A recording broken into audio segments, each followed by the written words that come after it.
Amaram cinema വീണ്ടും തിയേറ്ററിലേക്ക് എത്തുകയാണ്. അപ്പോൾ ഇപ്പം മുഴുവനും സോഷ്യൽ മീഡിയയിൽ അതിനെക്കുറിച്ചുള്ള പല ചർച്ചകൾ നടക്കുന്നുണ്ട്.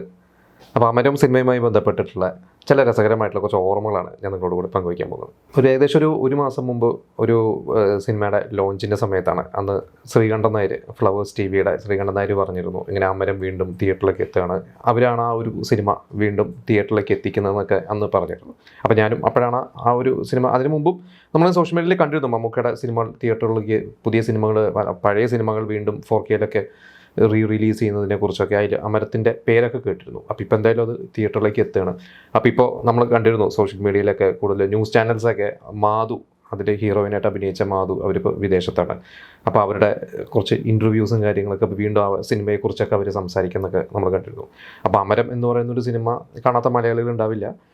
മമ്മൂക്കയുടെ തന്നെ എന്താ പറയുക, അത് മമ്മൂക്കയല്ലാതെ വേറെ ആയിരിക്കും ആ ഒരു റോള് ചെയ്യാൻ പറ്റില്ല. ആ ഒരു രീതിയിലാണ് മമ്മൂക്ക ചെയ്തു വെച്ചിരിക്കുന്നത്.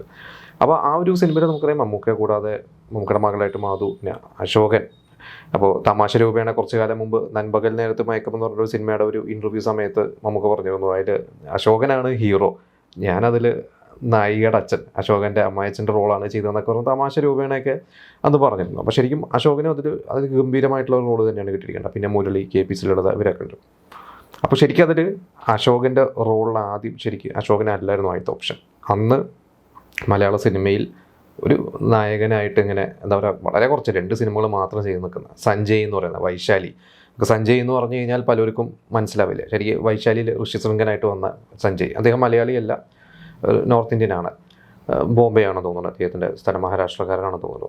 എന്തായാലും അദ്ദേഹമാണ് ആ വൈശാലി ചെയ്തു. അത് കഴിഞ്ഞ് വടക്കൻ വീരഗാഥയും അതിലും ചെയ്തിട്ടുണ്ട്. ഇത് കഴിഞ്ഞിട്ട് അദ്ദേഹത്തെയാണ് ഈ ഒരു റോളിലേക്ക് ശരിക്കും പറഞ്ഞു കഴിഞ്ഞാൽ അന്ന് പ്ലാൻ ചെയ്തിട്ടുള്ളത്. പക്ഷേ അന്ന് 2-3 കാര്യങ്ങൾ കേട്ടിരുന്നു. ഒന്ന് കേട്ടത് അദ്ദേഹത്തിനെ പ്രോപ്പറായിട്ട് കമ്മ്യൂണിക്കേറ്റ് ചെയ്യാൻ പറ്റിയില്ല, അത് കാരണം ആണ് ആ റോള് മിസ്സായത്, പകരം ആണ് പിന്നീട് അശോകിലേക്ക് വന്നത് കേട്ടിരുന്നു. പക്ഷേ അദ്ദേഹം തന്നെ കുറച്ച് കാലം മുമ്പ്, സഞ്ജയ് തന്നെ കുറച്ച് കാലം മുമ്പ് ഏതൊരു ഇൻ്റർവ്യൂവിൽ പറഞ്ഞ ഒരു ആർട്ടിക്കിൾ ഇട്ടായിരുന്നു, അതിപ്പോഴും സോഷ്യൽ മീഡിയയിലുണ്ട്. അദ്ദേഹം പറഞ്ഞത് ഷൂട്ടെല്ലാം പ്ലാൻ ചെയ്തതിൻ്റെ തൊട്ട് മുമ്പാണ്, ഒരാഴ്ച മുമ്പാണ് അദ്ദേഹത്തിന് ടൈഫോയിഡ് വന്നത്.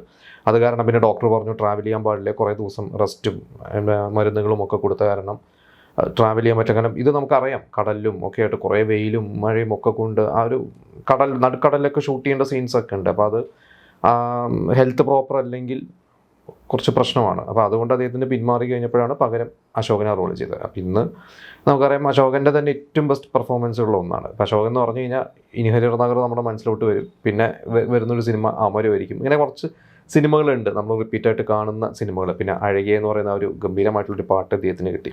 ഇതിൻ്റെ സ്ക്രിപ്റ്റ് ശരിക്കും ലോഹിദാസാണ്. നമുക്കറിയാം ലോഹിദാസിൻ്റെ അതിഗംഭീരമായിട്ടുള്ളൊരു സ്ക്രിപ്റ്റ് തന്നെയാണ്.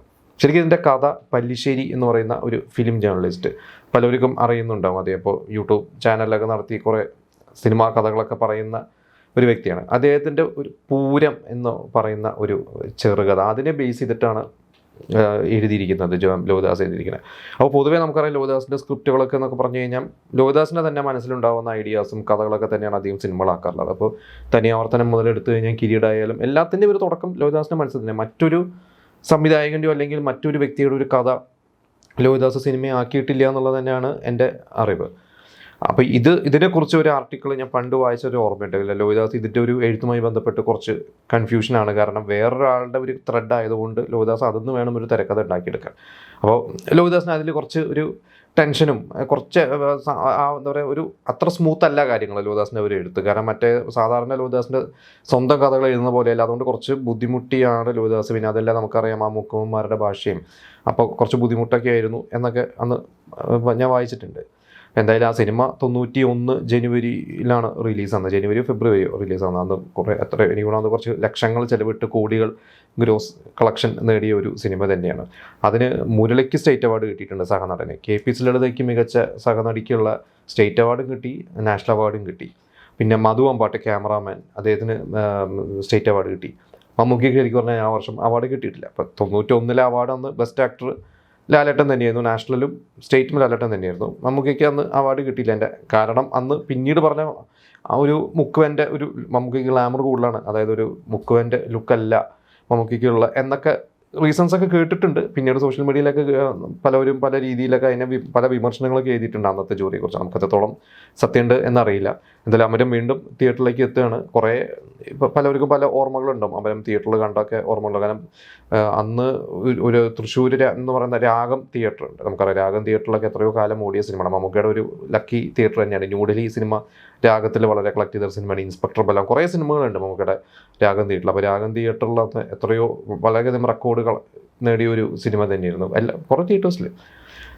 ഈ പറഞ്ഞ പോലെ അന്ന് ലിമിറ്റഡ് സെൻറ്റേഴ്സിലാണ്, ഒരു 14-15 സെൻറ്റേഴ്സിലേക്കാണ് അന്ന് സെൻറ്റേഴ്സിൽ ഇറക്കുന്നത്. അതിൽ ഈ പറയുന്ന ഒരു 3-4 ഡിസ്ട്രിക്ട്സിലെ മെയിൻ സെൻറ്റേഴ്സിൽ 100 ദിവസവും 150 ദിവസവും മുകളിൽ ഓടിയ ഒരു സിനിമ തന്നെയാണ്. പിന്നെ C ക്ലാസ് തിയേറ്റേഴ്സിലൊക്കെ നല്ലോണം ഓടിയിട്ടുണ്ട്. എന്തായാലും ഇപ്പോൾ ഇത് വീണ്ടും 4K ആയിട്ട് വീണ്ടും തിയേറ്ററിലേക്ക് എത്തുകയാണ്.